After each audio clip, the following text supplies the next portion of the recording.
کوئی کام کر رہا تھا تو کچھ مٹی زیادہ لگ گئی ہے، تو آپ جتنی مرضی جتن کریں وہ کسی کو ملنے کے لیے تیار کیوں؟ وہ اس لیے کہ وہ سمجھتا ہے جب تک صفائی نہ ہو بندہ اپنے آپ کو خود آسانی میں محسوس نہیں کرتا۔ میری بات کی سمجھ آ رہی ہے آپ حضرات کو؟ جس کا بٹن ٹوٹ جاتا ہے نا محفل میں، اس کی ساری توجہ محفل پہ نہیں ہوتی، اپنے بٹن پہ ہی ہوتی، حالانکہ کوئی بھی نہیں دیکھ رہا، کسی کو پتہ بھی نہیں، لیکن وہ بار بار غور کرتا ہے کہ یار ایک بٹن میرا کام ہے، کسی کی نظر پڑے گی تو کوئی کیا سوچے گا، اور گھر جا کے بھی وہ پریشان ہوتا ہے کہ تم نے یہ کیا میرے ساتھ سلوک کیا، آج مجھے وہ والی ویسٹ کوٹ دے دی جس کے 3 بٹن ہی کوئی نہیں تھے۔ میری بات کو سمجھیے گا، یہ اور آپ جتنے مرضی بڑے ہیں آپ اپنے آپ کو بڑا محسوس نہیں کرتے۔ کپڑے ان دھلے پڑے تھے، دھونے والے تھے، حضور گھر تشریف لے آئے۔ اللہ کے رسول صلی اللہ علیہ وسلم نے فرمایا عائشہ انہیں دھو ڈالو۔ کپڑے جب دھل جاتے ہیں تو اللہ کی تسبیح کرنے لگ جاتے ہیں، یہ جب دھل جاتے ہیں تو اللہ کی تسبیح کرتے ہیں۔ صفائی ایک بڑا ضروری کام ہے اور نبی پاک صلی اللہ علیہ وسلم نے اس کو پسند کیا ہے۔ ایک شخص حضور کے قریب سے گزرا تو اس نے بکھرے ہوئے اس کے بال تھے اور بڑے اس کی پراگندہ حالت تھی۔ کچھ لوگ آرٹیفیشل درویش بھی بن جاتے ہیں، میک اپ کر کے بھی درویش بن جاتے ہیں، یعنی بلا سارا کچھ گھر میں پڑا ہے لیکن کہتے نہیں میں درویش ہو گیا ہوں، تو اس کو بھی شریعت پسند نہیں کرتی۔ تو صحیح ستہ کے اندر یہ روایت موجود ہے کہ نبی کریم صلی اللہ تعالیٰ علیہ وسلم کے پاس سے وہ شخص گزرا تو حضور نے بلا لیا اور بلا کر کے فرمایا یہ کیا حال بنایا ہوا ہے، تیرے کپڑے کس طرح کے، کنگھی کیوں نہیں کی؟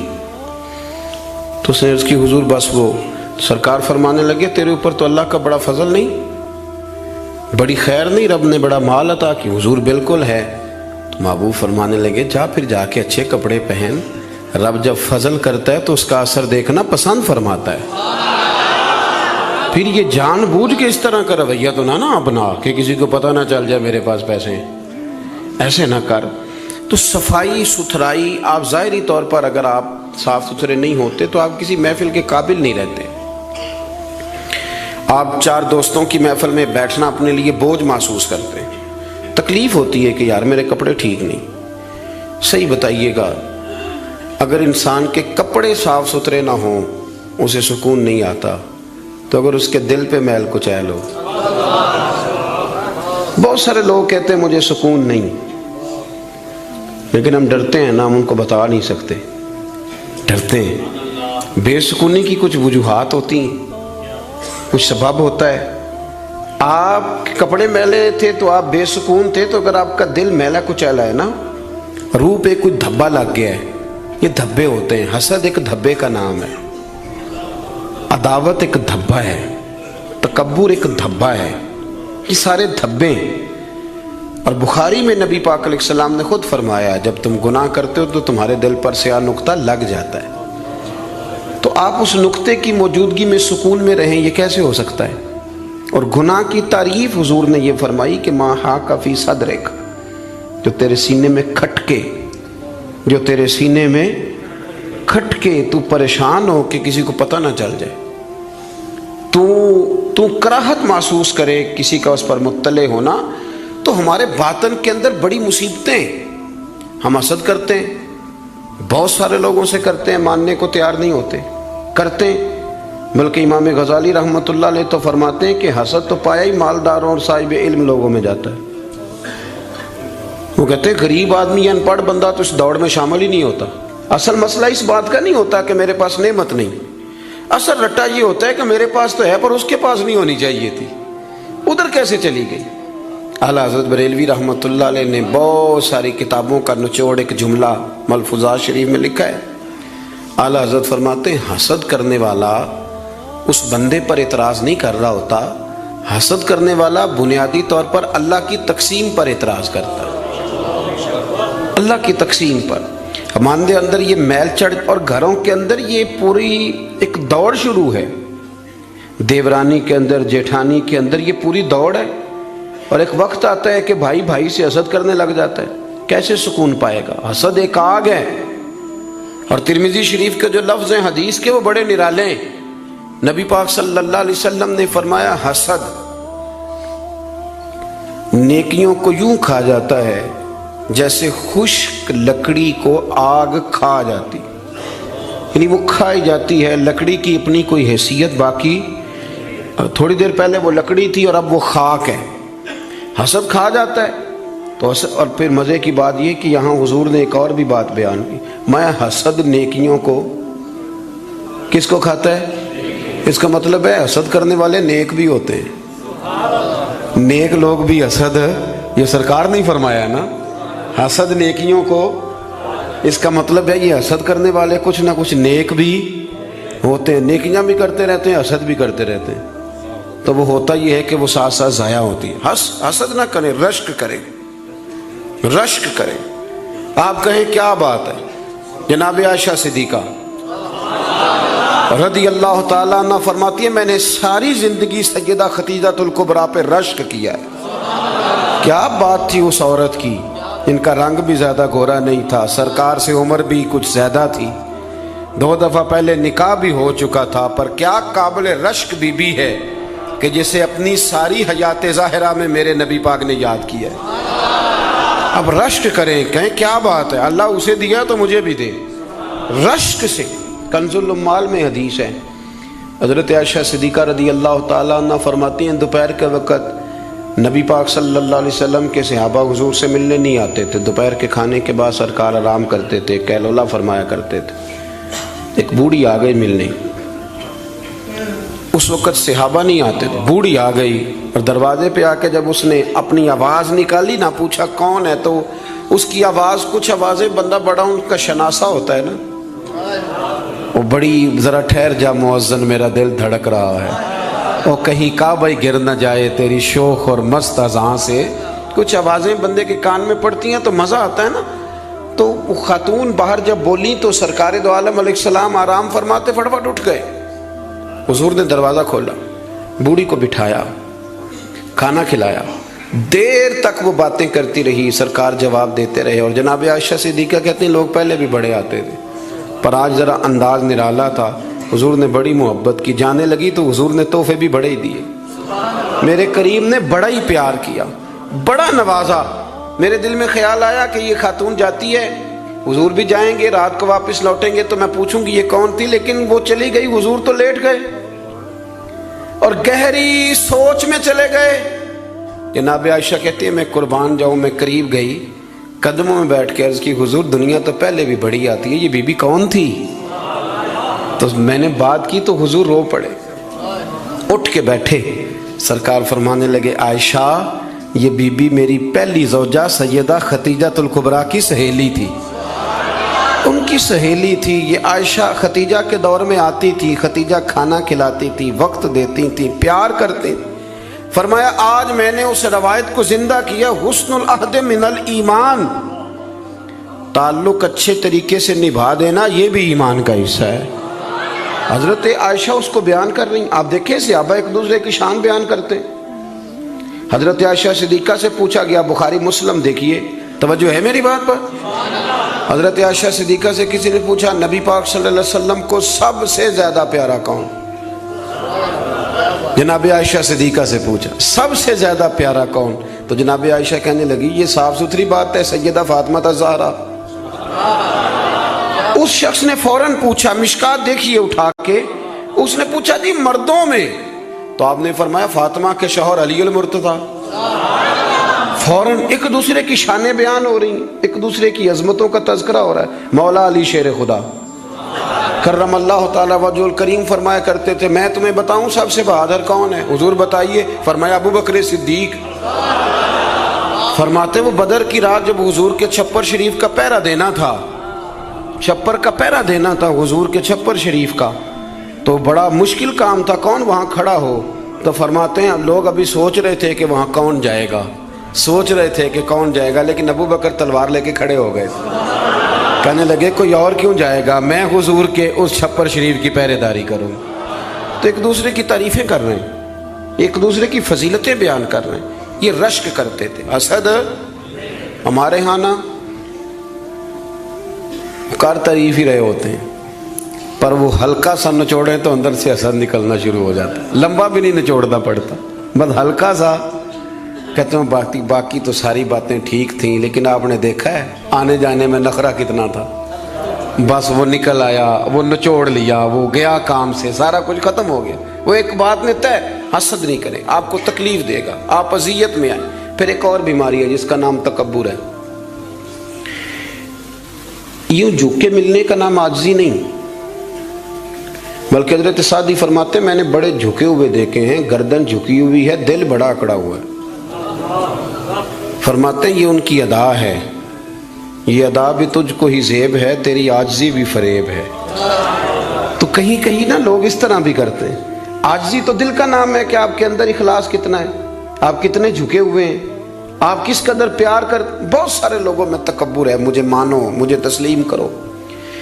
اور میں آپ کو کیا بات بتاؤں دنیاوی لوگوں کی، میں تو دینی محفل میں دیکھتا ہوں. یہ کوئی علاقے کا چودھری اگر کسی محفل میں آ جاتا ہے تو گردن اونچی کر کر کے نقیب کو دکھاتا ہے کہ میں پیچھے بیٹھا ہوں، حالانکہ میں چودھری ہوں. تو اونچی کر کر کے گردن، عادت پڑ گئی نا اسٹیج پہ بیٹھنے کی، پیچھے مزہ ہی نہیں آتا. حالانکہ شان تو رب دیتا ہے. آپ جہاں بھی بیٹھے ہیں اگر آپ قابل اکرام ہیں تو پھر آپ قابل احترام ہی ہیں. لیکن یہ لوگوں پہ تسلط جما کے اپنے آپ کو، مطلب کتنا چھوٹا بندہ ہے جو کسی کے بارے میں یہ کہتا ہے کہ یہ میرا ملازم ہے. اس سے کیا ثابت کرنا چاہتا ہے وہ؟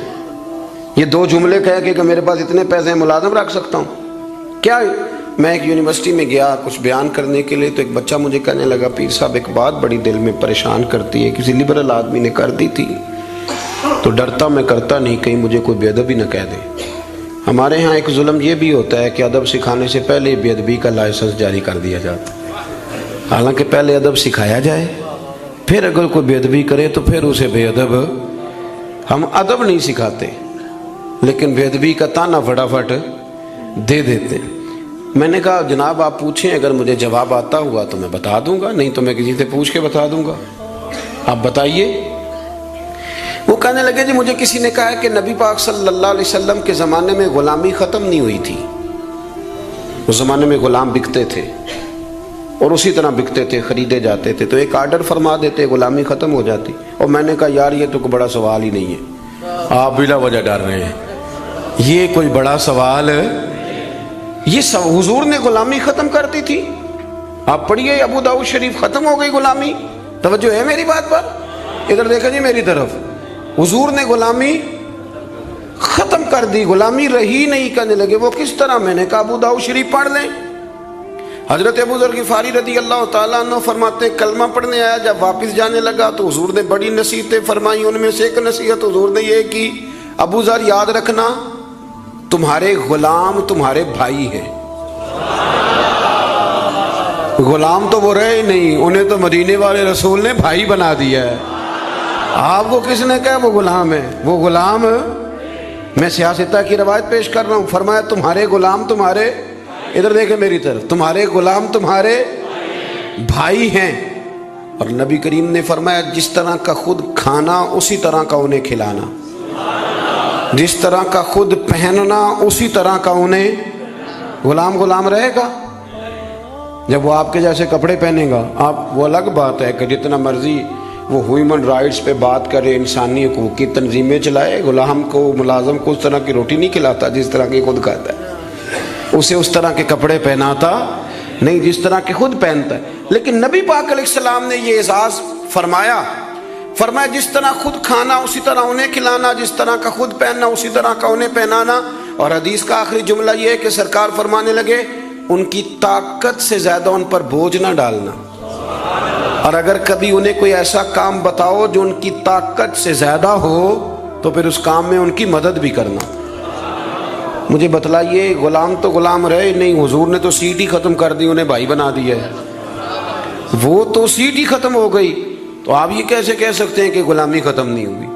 حضور نے تو انہیں بھائی بنا دیا. بھائی ہمارے ہاں نا بڑا مزہ آتا ہے یہ کہہ کہ میرے 6 ملازم ہیں، بڑا مزہ آتا ہے.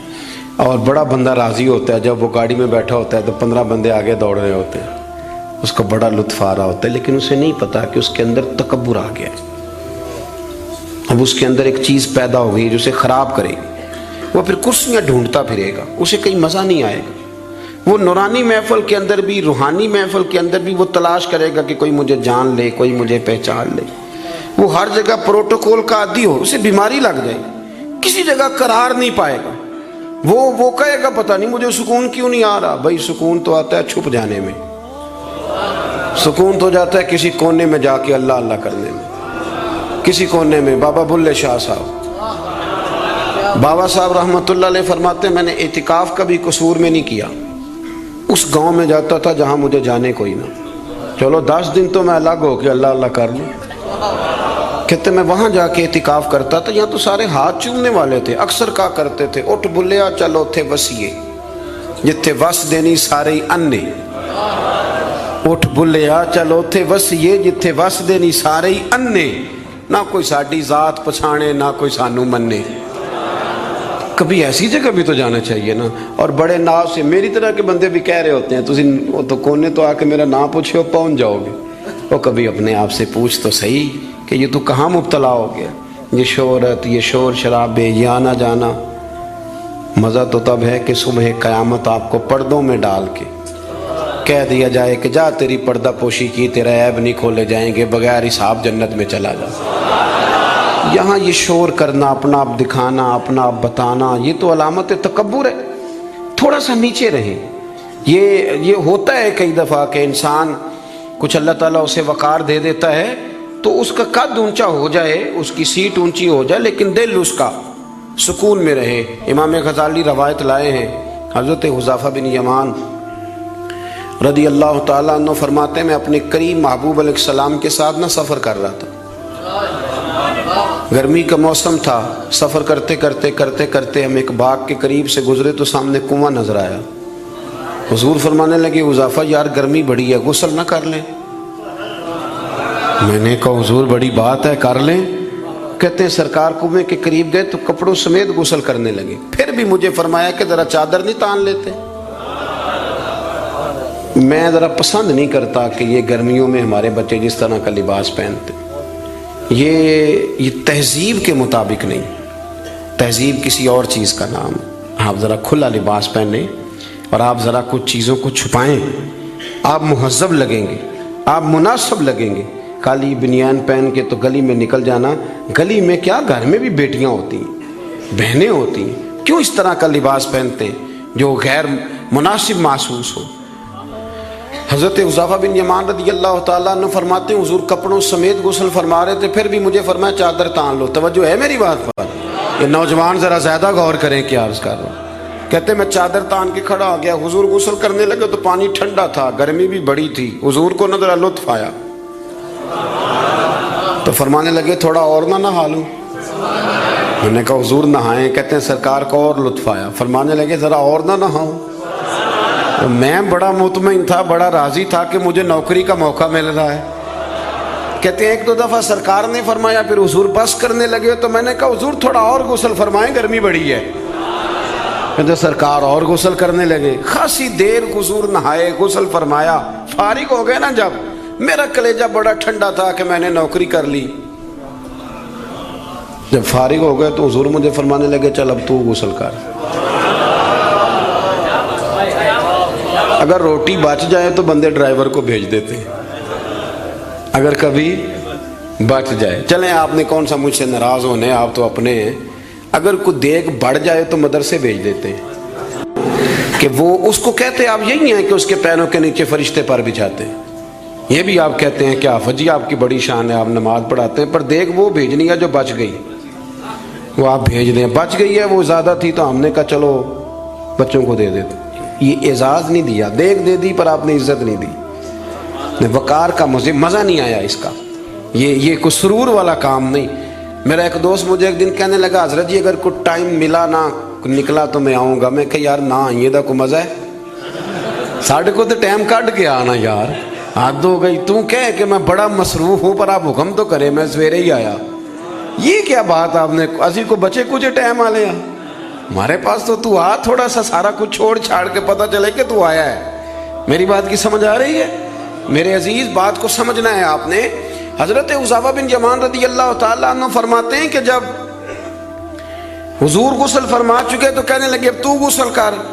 کہتے ہیں میں غسل کرنے لگا تو سرکار نے فرمایا چادر مجھے دینا میں تان کے کھڑا ہو جاؤں. یعنی نبی کریم کی بات کر رہا ہوں. وہ ساری زندگی پیر صاحب نوکری کراتے رہتے ہیں, مرید پہ چڑھ جائے نا قرضہ تو کہتے ہیں اس کا ذاتی معاملہ ہے. تو جب تیرے گھر جھاڑو دے رہا تھا پھر نہیں ذاتی معاملہ تھا؟ تھوڑی تو بھی پیار کر لے, کبھی تو بھی ان کے ساتھ کہہ. وہ میرے ایک دوست ہیں پیر صاحب, تو عرس پہ میں گیا ہوا تھا تو ان کا بچہ وہ اپنے بیٹے سے پوچھتے ہیں کہ پتر وہ دال والا جو دیگ ہے وہ گرم ہی ہے نا؟ کہنے لگا ابا جی بس ٹھیک ہی ہے چل جائے گی. یعنی گرم کرنا بھی پسند نہیں صاحبزادے کے لیے. ابا جی چل جائے گی. تو پیر صاحب نے بڑا اچھا جملہ کہا, کہنے لگے پتر جب تو مریدوں کے گھر جاتا ہے تو تیرے ساتھ یہ سلوک کرتے ہیں؟ اس طرح تو نہ کر یار, کم از کم تیرا زور لگے گا ایک آرڈر ہی کرنا ہے ذرا گرم ہو جائے. پر ہم سمجھتے نہیں نا چیزوں کو. الا ماشاءاللہ اچھے لوگوں کی بات نہیں کرتا. میرے بھائی حضرت حذیفہ بن یمان رضی اللہ تعالیٰ عنہ فرماتے ہیں قربان جاؤں کریم رسول نے چادر تان لی, میرے لیے چادر تان لی, میرے لیے. تو امیر حرم میں فقیر بے نوا, تو کجا من کجا. یعنی میرے لیے چادر, میں گلیاں دا روڑا کوڑا تے میں نو محل چڑھایا سانیاں. حضور نے چادر تان لی, کرنا غسل. اگر مجھے گرمی لگ رہی ہے تو تجھے بھی تو لگ رہی ہے نا. حضرت حذیفہ بن یمان کہتے ہیں میں نے کہا حضور میں بغیر چادر کے, فرمایا نا میں کھڑا رہوں گا تو کر غسل. حضرت حذیفہ بن یمان کہتے ہیں تھوڑا سا غسل کر کے میں نے چھوڑ دیا. حضور فرمانے لگے نہیں اور نہا ذرا. کہتے ہیں میں نے عرض کی یا رسول اللہ صلی اللہ علیہ وسلم میں نہا لیا. فرمایا نہیں تھوڑا اور غسل کر. فرماتے میں نے اور غسل کیا. تھوڑی دیر کے بعد فارغ ہوا. میں نے کہا حضور مہربانی فرمائیں میں نہا چکا. تو فرمانے لگے نا بیٹی اتنی دیر میں نے کیا ہے, تو بھی اتنی دیر غسل کا. حضرت حذیفہ بن یمان کہتے ہیں میں رو پڑا. میں نے کہا محبوبہ تیرے کرم پہ قربان جاؤں, اب بس کریں. حضور میں نہا چکا ہوں. تو حضور فرمانے لگے حذیفہ گھر سے اکٹھے نکلے تھے نا, گرمی میں ایک جیسا سفر کیا ہے نا یار, تو غسل کر. مجھے اچھا لگا یار یہ کیا سٹیٹس ہم نے بنا لیا. ہم اپنوں کے بیچ بھی اسی طرح رہیں گے. ہم اپنوں کے بیچ جو ہمارے اپنے ہیں ہم ان سے بھی کبھی. میں مسجد میں بیٹھا ہوں باوضو, ابھی میں نے عشاء پڑھی ہے. کو دیانتداری سے بتاتا ہوں, میں بیمار ہو گیا تو بڑی میری ٹانگوں میں ٹائیفائڈ بخار تھا, تو بڑی سخت تکلیف میری ٹانگوں میں آئی, اذیت آئی. مجھے چلا نہیں جاتا تھا, چھڑی پکڑ کے میں چلتا تھا. میری اماں جی حیات تھیں, میں نے ان سے کہہ دیا کہ بڑی ٹانگوں میں درد ہے. تو میں سو گیا, میری آنکھ کھلی تو میری ماں میری ٹانگیں دبا رہی تھی. میری ماں میری ٹانگ, اور میری جیسے آنکھ کھلی تو میں نے جھٹ سے اپنی ٹانگوں کو سمیٹا. میں نے کہا اماں جی آپ یہ کیا کر رہی ہیں؟ تو میری اماں جی نے کیا, وہ بیمار رہتی تھی, شوگر تھی, کہنے لگی پتر تو نہیں میری روز دباندہ. آپ بات کو سمجھے نا. وہ وقت گزر گیا, وہ انتقال کر گئیں, 8-9 سال بیت گئے, پر وہ کبھی اس وقت کو یاد کرتا ہوں تو دل ٹھنڈا ہو جاتا. ہمارا تو سٹیٹس اتنا خوفناک ہو گیا کہ ہمارے اپنے ترستے رہتے ہیں کہ چلو 2 جملے پیار کے بول دے, 2 جملے, اور کسی کے لیے بھی نہیں یار, کسی کے لیے. سیدہ طیبہ طاہرہ حضرت عائشہ صدیقہ آپ فرماتی ہیں لوگوں ہم اس رسول کے ماننے والے ہیں جو جملوں کا بھی خیال کرتے تھے. کسی کی آج انداز تکلم کس طرح کا ہے, کوئی کس طرح, اس کا بھی حضور خیال کرتے. ایک دن مجھے گھر میں بیٹھے بیٹھے فرمانے لگے عائشہ جب تو راضی ہوتی ہے تب بھی مجھے پتہ چل جاتا ہے, اور جب تو ذرا تھوڑا سا دل میں کوئی بات رکھتی ہے تو پتہ مجھے پھر بھی چل جاتا ہے. تو جناب عائشہ کہتے ہیں میں نے فٹافٹ عرض کی حضور مجھے میری ماں روئے. میں اور آپ کے فرمایا چپ کر ذرا سن تو لے, پہلے ذرا سن تو صحیح نا, ذرا سن یا رسول اللہ حکم کریں. تو محبوب فرمانے لگے کبھی کبھی کسی دوسری بیوی کے پاس ذرا وقت گزاروں تو تیرے دل میں بات تو آ ہی جاتی ہے نا, ذرا سن نا, حضور حکم کریں. تو محبوب فرمانے لگے جب تو راضی ہوتی ہے نا تیرا طریقہ ہے کبھی کبھی قسم اٹھاتی ہے. جب تو ہوتی ہے نا مجھ سے ناراض تو کہتی ہے مجھے ابراہیم کے رب کی قسم, مجھے حضرت ابراہیم علیہ السلام کے رب کی قسم. اور جب تو راضی ہوتی ہے تو فرماتی ہے مجھے محمد عربی کے رب کی قسم. میں سمجھ جاتا ہوں کہ آج کوئی بات. جناب عائشہ کہتی ہیں میں بڑا روئی. حضور نے فرمایا کیوں روتی ہے؟ میں پھر رو پڑی. حضور نے فرمایا میں نے تو تیرے احساسات بیان کر تو رو پڑی. کہنے لگی روتی اس لیے ہوں کہ اللہ نے کیسا کریم رسول عطا فرمایا، حضور لفظوں جملوں تک کا احساس، فکریں کس طرح کے بیان کر رہا ہے، آج اس کا ذہن کس طرف چلا گیا، اس بات کا بھی خیال ہمارا تو یقین کریں وہ بلند و باغ مزاج جانے ہمیں کہاں جا کے کھڑا کرے گا، کس جگہ پہ جا کے ہم رکیں گے۔ بڑا شوق ہے لوگوں کی گردنیں جھکانے کا، بڑا ہمیں شوق ہے، یہ میرا ملازم ہے، گھر میں بھی گئے ہیں تو 2-4 بندے کھڑے ہونے چاہیے اعزاز کے لیے، تھوڑا سا جھکے تو صحیح، تھوڑا پیار کرنا تو شروع کریں، تھوڑا یہ آپ کی گردن دیکھیں نا، جو بالکل اکڑ جائے وہ مردہ ہوتا ہے، اور جس میں کچھ نہ کچھ لچک ہو وہی تو زندہ ہوتا ہے۔ اگر آپ پکڑے ہوئے ہیں، اکڑ گئے ہیں، آپ کو اپنے علاوہ، وہ کسی نے کہا تھا خدا مجھے ایسی خدائی نہ دے کہ اپنے سوا کچھ دکھائی نہ دے۔ کیا لے کے جانا ہے اس دنیا سے اگر آپ چند منٹ کسی سے پیار ہی نہیں کر پائے، کسی کا احساس ہی آپ کی طبیعت میں نہیں آیا، آپ کو ذرا خیال ہی نہیں آیا کسی کی بابت، لیکن ہمارا وہ احساس کدھر گیا؟ اصل بات یہ ہے کہ اندر تکبر چھپا لیا ہے، اب وہ نکلتا نہیں، کھٹکتا بڑا ہے، تنگ بڑا کرتا ہے، بڑی آرزو ہے کہ جانا جاؤں پہچانا جاؤں، سمجھتے نہیں۔ مولا کائنات شیر خدا علی المرتضیٰ حضرت مولا علی کرم اللہ تعالی وجہہ الکریم کوفے میں تشریف فرما تھے تو غلام سے کہنے لگے چل ذرا شاپنگ کرنے چلیں۔ کس سے؟ بول کے بتائیے، لے گئے ہو کبھی ملازم کو ساتھ؟ ہم تو ابا جی کو نہیں لے کے جاتے، حالانکہ ان کو کبھی کبھی لے جائیں تو انہیں بڑا اچھا لگے۔ کبھی کبھی والد صاحب سے کہیں نا کہ موسم بدل رہا ہو 2 جوڑے لینے چلے، ہم لے کے جائیں کبھی ان کو ساتھ بٹھا کے، ان سے کہ ابا جی آئیں میرے لیے کپڑے پسند کریں۔ ان بیچاروں نے بوڑھوں نے کیا پسند کرنا ہے، پر آپ ساتھ لے کے جائیں گے تو ان کا دل بڑا ٹھنڈا ہوگا۔ لیکن یہ کام بھی ہم یاروں کے ساتھ ہی کرتے ہیں، والد کو کہاں لے کر کے جاتے ہیں۔ مولا علی شیر خدا غلام سے فرمانے لگے چل نا یار کپڑے خریدنے۔ خادم کہتا ہے میں ساتھ گیا، حضرت علی نے 2 جوڑے خریدے، فرمایا آج 2 لینے بھی، ایک تیرا ایک میرا۔ کہتے ایک خاصا مہنگا لیا، ایک ذرا سستا لیا۔ میں فوراً سمجھ گیا مہنگا آقا کا ہے اور سستا اسی طرح ہی ہوتا ہے نا، مہنگا جوڑا آقا کا ہے اور سستا غلام کا ہے۔ کہتے ہیں تھیلے میں کپڑے ڈالے، میں نے اٹھائے، میں غلام تھا، وہ چوک آ گیا جہاں سے مولا علی نے اپنے حجرہ نور میں جانا تھا اور میں نے اپنے گھر جانا تھا۔ فرماتے ہیں وہ جگہ آ گئی، شیر خدا رضی اللہ تعالیٰ عنہ فرمانے لگے کہ لیا پتر میرے والا جوڑا مجھے دے دے، لا وہ میرے کپڑے مجھے دے دے۔ تو کہتے ہیں وہ بڑی ڈیفینیٹ تھی بات تھی، میں نے اسی وقت نکالا مہنگا جوڑا، جناب علی کو تھمایا تو حضرت علی فرمانے لگے یہ تو نہیں میرا۔ باتیں مزے کے لیے سنتے ہیں صرف، اگر ان کے سننے میں اتنا مزہ ہے تو اس پر عمل کرنے میں کتنا مزہ ہوگا، یہ بھی تو کبھی آپ محسوس کریں نا۔ حضرت مولا علی شیر خدا فرمانے لگے یہ نہیں میرا تو وہ دوسرا ہے۔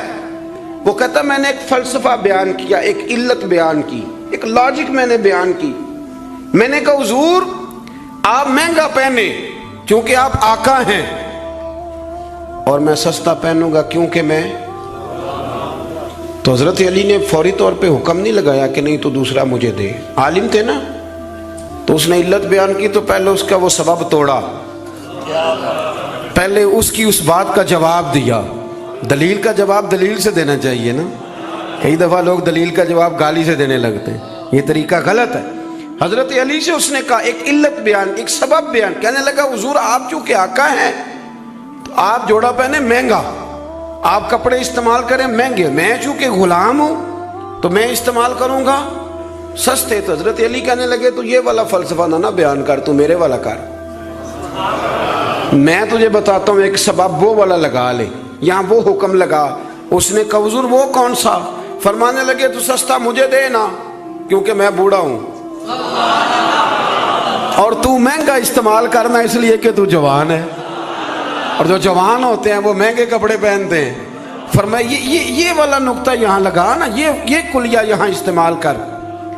تو خادم کہتا ہے کہ حضرت علی نے مجھے شان بھی دے دی، اعزاز بھی دے دیا، اور مجھے بات بھی سمجھا دی۔ تیسری بات ہے اس کا بھی ضرور خیال رکھیں ہمیشہ اپنی زندگی کے اندر، آپ کو سکون ملے گا، آپ کو اطمینان ملے گا۔ ہم نا آرام پسند بہت ہو گئے. سب سے زیادہ ہمیں پریشان وہ بندہ کرتا ہے جو ہمارے آرام میں تھوڑا سا خلل ڈالتا ہے. اسپیکروں پہ پابندی کیوں لگی بھلا؟ جھگڑے شگڑے اب کوئی نہیں ہوتے تھے، اب کہاں دور رہ گیا ہے. اب تو صرف لوگوں کی نیند خراب ہوتی تھی، اور جو سوسائٹیوں میں رہتے ہیں نا ان کے لیے زیادہ مسئلہ تھا. ہم ذرا سا بھی اپنی نیند قربان کرنا، اپنے اوپر تھوڑا بوجھ لینا پسند نہیں کرتے. رات کو کچھ لوگوں کو جاگتے رہنا بڑا ضروری ہے. ڈاکٹر کے لیے اپنا موبائل آن رکھ کے اسے سونا چاہیے، یہ میری گزارش ہے. اس لیے کہ کسی وقت بھی کوئی مریض اس کو فون کر سکتا ہے. جو لوگ سیکیورٹی اداروں سے تعلق رکھتے ہیں ان پر ضروری ہے کہ وہ رات بھی اپنے موبائل کو آن رکھے. جن کی ذمہ داری میں کچھ لوگ ہیں، میرے پاس ایک ایسا نمبر ہے، رات بھر وہ نمبر، میرے پاس مدرسے کے بچے ہیں، وہ کسی وقت میری ضرورت پڑ سکتی. مجھے سینکڑوں دفعہ کہا ہے گھر والوں نے بھی باہر والوں نے بھی کہ آپ اس کو بند کر دیں، تو میں کہتا ہوں پھر یہاں تو مدرسہ بھی بند کروں نا، کیا ہو جائے گا. مثلا نیند تو اگر اللہ آپ کو سکون دینا چاہے تو 20 منٹ کی نیند میں نیند پوری ہو جاتی ہے. اور اگر وہ مالک بے نیاز ہے، کبھی نہ سکون آئے تو سارا دن نہ بستر سے نکلے، سستی نہیں جاتی. صحیح کہہ رہا ہوں میں؟ تو تھوڑی اگر آپ اپنی نیند قربان کر لیں گے کسی کے لیے، کسی کو سکون دینے کے لیے، تھوڑی سی نہیں دیتے ہم. ہمیں تو بس یہ ہے کہ میرے لیے سارے جاگیں گے، میں نہیں اٹھوں گا کسی کے لیے. ہر آدمی ہائی الرٹ کھڑا رہے. اس سے انسان بہت بڑا خود غرض ہو جاتا ہے، اور جب وہ کسی کو سکون نہیں دیتا تو پھر اسے نیند بھی نہیں آتی. اگر ہم تھوڑا اشار کریں. حضرت انس بن مالک رضی اللہ تعالیٰ عنہ فرماتے ہیں رات کا وقت تھا، مدینے کے کونے سے چیخنے چلانے کی آواز آنے لگی بڑی شدت کے ساتھ. قاضی ایاز رحمۃ اللہ علیہ نے بھی لکھا ہے، اور بھی دیگر سیرت نگاروں نے نقل فرمایا ہے، ایک کونے سے نا تیز آواز چیخنے کی آنے لگی. فرماتے ہیں سب لوگ جمع ہو گئے جن کے کانوں میں آواز گئی. ہم نے نیزے، تیر، تلواریں، ساری چیزیں جمع کرنی شروع کر دی کہ ادھر جاتے ہیں اور جا کے دیکھتے ہیں وہاں کیا ہے. کہتے ہیں ہم تیاری کر چکے جب، اور ہم نے منصوبہ بنا لیا، اور جب ہم نے رخ پھیرا نا ادھر جانے کے لیے تو اللہ کے نبی صلی اللہ علیہ وسلم وہاں سے واپس آ رہے تھے. اور کہتے ہیں حضرت ابو طلحہ انصاری رضی اللہ تعالیٰ عنہ کے گھوڑے پر آپ سوار تھے، اور گھوڑے کی پشت پر کوئی اور چیز نہیں تھی، یعنی کوئی کجاوا نہیں ڈالا، کوئی کپڑا نہیں ڈالا، ننگی پشت پر حضور سوار تھے، ہاتھ میں ایک نیزہ تھا. اور حضور اکیلے گئے، اکیلے واپس آئے، اور آ کے فرمایا بھی سو جاؤ سو جاؤ، کوئی پریشانی کی بات نہیں. وہ جانور لڑ پڑے تھے، میں دیکھ آیا ہوں، کچھ بھی نہیں ہے، سارے آرام سے سو جاؤ، کوئی ایسا مسئلہ نہیں. حضرت انس کہتے ہیں باقی تو ساری دنیا سو گئی تو میں ساری رات سوچتا رہا کہ محبوب تو ہماری سوتے ہوئے بھی نگہبانی فرماتے. جو حضور سب سے پہلے چلے گئے، دیکھ کے لوٹ بھی آئے، اس کا مطلب ہے کہ سرکار جاگ رہے تھے. حضور نے ویسے بھی فرمایا ہے کہ میری آنکھیں بند ہوتی ہیں، دل میرا بیدار ہی رہتا ہے. آپ یقین کریں اتنی خود غرضی، وہ پھر آہستہ آہستہ وہ خود غرضی. ہم پہلے خود غرض ہوتے ہیں، اپنے ابا جی سے کہتے ہیں کہ اب میرا گزارا نہیں ہوتا، میرے بھی بچے ہیں. یہاں سے ہم آغاز کرتے ہیں خود غرض ہونے کا. پھر کچھ عرصے کے بعد ہمارے بچے ہمیں کہنا شروع ہو جاتے ہیں کہ ابا جی اب ہمارا گزارا نہیں ہوتا، ہمارے بھی تو بچے ہیں نا. پھر وہ کبھی گونجتا ہے ہمارے کانوں میں ہمارا اپنا قول جو ہم نے کبھی کیا تھا اپنے والد کے لیے. اپنی زندگی میں اگر آپ عاجزی لے آئیں، انکساری لے آئیں، حسد چھوڑ دیں، پیار لے آئیں، رشک لے آئیں، اپنی زندگی کے اندر تھوڑا سا کسی کے لیے احسار کرنا شروع کر دیں، قربانی دینا شروع کر دیں، تھوڑا سا اپنے اوپر ہلکا سا بوجھ ڈالیں، تو شاید وجود تھوڑی دیر کے لیے تھک جائے لیکن روح کو بڑی آسودگی حاصل ہوگی، دل آپ کا سکون میں آ جائے گا. آپ ایسے محسوس کریں گے کہ میں اصلاح پذیر ہو گیا ہوں، میرے باطن کے اندر جو میل کچیل تھے وہ چھٹنے لگے، وہ دھبے اب آہستہ آہستہ کر کے دور ہونے لگے. آپ کی اس محفل میں بھلا مہمان خصوصی کون ہے؟ یہ بزرگ مشائخ تو آئے ہیں، ہماری سرپرستی کر رہے ہیں، لیکن اس محفل کا سب سے خاص بندہ وہ ہے جس نے محفل سے پہلے مسجد میں جھاڑو دیا، جس نے صفیں بچھائیں، جس نے اشتہار لگایا، جس نے جذبہ کا اظہار کیا. اس بیچارے کی شاید فوٹو بھی نہ آئے، شاید بہت سارے لوگوں سے جانے بھی نہ، لیکن میں نہیں جانتا، حضرت نہیں جانتے، مفتی صاحب نہیں جانتے، پر جس رب رسول کے لیے کیا وہ تو جانتے ہیں نا۔ اچھا وہ میں نے اس طرح کے کارکنوں کو اکثر دیکھا ہے کہ وہ دور کھڑے مسکرا رہے ہوتے ہیں محفل کو دیکھ دیکھ کے، میرا جلسہ بڑا کامیاب ہو گیا، دیکھو جی میری محفل۔ ان کو جو آسودگی حاصل ہوتی ہے نا دوسروں کو صفحے بچھا کے دینے میں، اعزاز دینے میں، محنت کرنے میں، شہرت تو کسی اور کی ہوئی، پوسٹر پہ نام تو میرا لگا، فوٹو تو میری لگی، اس بندے نے کیا کمایا؟ اس نے اپنے دل کا سکون حاصل کیا، اس نے راحت کمائی، وہ ٹھنڈا ہوا، اسے اللہ تبارک و تعالیٰ نے سکون کی دولت دی۔ وہ رات کو جب سوئے گا تو کہے گا میں نے کمال نہیں کر دی، حالانکہ کسی کو کوئی پتہ نہیں، اس کی وہ جو ساری باتیں ہو رہی ہیں وہ رب رسول کے ساتھ ہو رہی ہیں، اللہ نبی۔ یہ والا سکون تلاش کریں، پھر آپ دیکھیں کتنی جلدی اللہ تعالیٰ آپ کے دل کو سکون دیتا ہے۔ یہ زیادہ دور نہیں ہے، یہ بہت مشکل کام نہیں ہے، کچھ چلے مجاہدے کرنے والا کام نہیں۔ اللہ اللہ اللہ لا الہ الا اللہ، اللہ اللہ لا الہ الا۔ آمینہ بی بی کے گلشن میں آئی ہے تازہ بہار، آمینہ بی بی کے گلشن میں آئی ہے تازہ بہار، پڑھتے ہیں صلی اللہ وسلم، پڑھتے ہیں صلی اللہ وسلم، آج درو دیوار مدنی۔ اللہ اللہ اللہ لا الہ الا